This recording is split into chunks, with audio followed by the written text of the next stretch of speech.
नमस्कार दोस्तों, आप सभी लोगों का इतिहास भारत में स्वागत है। इतिहास भारत के सौजन्य से आप सभी लोगों को ऐतिहासिक वीडियोज़ दिखाई जाती हैं और इसी कड़ी में आज एक और वीडियो लाया गया है जिसका शीर्षक है बैटल ऑफ तरायण। वीडियो शुरू करने से पहले आप लोगों से अनुरोध है कि आप लोग इतिहास भारत को सब्सक्राइब करें, वीडियो को लाइक करके शेयर करें, अपना कमेंट ज़रूर ड्रॉप करें।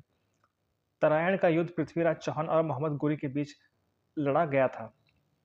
तरायण का पहला युद्ध 1191 ईस्वी और दूसरा युद्ध 1192 ईस्वी को लड़ा गया था। पृथ्वीराज चौहान दिल्ली और अजमेर के शासक थे। वहीं दूसरी ओर मोहम्मद गोरी ने पंजाब, मुल्तान और सिंध विजय कर लिया था। मोहम्मद गोरी की नज़र दिल्ली पर लगी हुई थी, इसलिए उनका पृथ्वीराज के साथ टकराव होना ज़रूरी हो गया था। जयचंद, जो कि कन्नौज के शासक थे, उन्होंने अपने आप को इस युद्ध से अलग ही रखा। 1191 ईस्वी को पृथ्वीराज और मोहम्मद गोरी की सेनाओं के बीच भीषण युद्ध हुआ। मोहम्मद गोरी ने पृथ्वीराज के भाई गोविंद राय के दांतों को तलवार की एक वार से बाहर निकाल दिया। गोविंद राय ने भी इसके बदले में मोहम्मद गोरी की भुजा में गहरा घाव कर दिया। इससे घबराकर मोहम्मद गोरी को पीछे हटना पड़ा, क्योंकि उनके घाव से रक्त बहने लगा था। उनकी शक्ति मंद पड़ गई थी और वह घोड़े से गिरने ही वाले थे कि एक खिलजी सैनिक ने उनकी सहायता की और उन्हें उठाकर रण क्षेत्र से बाहर ले गए। मुसलमानों की सेना तितर-बितर हो गई। राजपूतों ने 40 मील तक उनका पीछा किया। मोहम्मद गोरी गजनी लौट गए। राजपूतों ने सरहिंद पर घेरा डाला, किंतु वे सुगमता से सरहिंद विजय करने में सफल नहीं हो सके।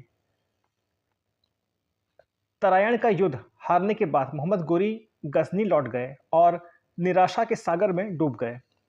उन्होंने किसी प्रकार 1,20,000 सैनिकों की सेना तैयार की और गजनी से चल पड़े। 1192 ईस्वी में तरायण के इस युद्ध में दोनों सेनाएं आमने सामने आकर डट गईं और दोनों सेनाओं के बीच भीषण युद्ध हुआ। 150 राजपूत राजाओं ने पृथ्वीराज की ओर से इस युद्ध में भाग लिया। शुरुआत में राजपूतों को सफलता मिली, लेकिन बाद में विपक्षी दल भारी पड़ने लगा। गोविंद राय रण क्षेत्र में मारे गए और खंडे राय, जिन्होंने मोहम्मद गोरी को सन 1191 ईस्वी के युद्ध में घायल किया था, वो भी मारे गए। पृथ्वीराज बहादुरी के साथ लड़े, लेकिन उनको सिरसुती नाम के नगर के पास बंदी बनाकर मौत के घाट उतार दिया गया। इस तरह तरायण का दूसरा युद्ध मोहम्मद गोरी के पक्ष में गया। तरायण का युद्ध हिंदुस्तान के इतिहास का सबसे महत्वपूर्ण और दुखद युद्धों में से एक था। पृथ्वीराज चौहान भारत के अंतिम हिंदू शासक थे, जिन्होंने दिल्ली से देश पर शासन किया। इनकी मृत्यु के बाद भारत में मुस्लिम शासकों के लिए रास्ता खुल गया। वास्तव में पृथ्वीराज की मौत के बाद ही भारत में मुस्लिम शासन की शुरुआत हुई। मोहम्मद गोरी की मृत्यु के बाद दिल्ली सल्तनत और मुगल साम्राज्य इसके उदाहरण हैं। प्राचीन भारत के इतिहास में अगर हिंदू राजाओं ने अपने प्रभुत्व को स्थापित किया, तो मध्यकालीन भारत में ये काम मुस्लिम शासकों ने कर दिखाया। ऐतिहासिक घटनाओं की जानकारी के लिए इतिहास भारत से जुड़े रहिए। अब मुझे इजाज़त दीजिए दोस्तों, मैं फिर आऊँगा एक नए वीडियो के साथ। नमस्कार, goodbye and take care. जय हिंद, जय भारत।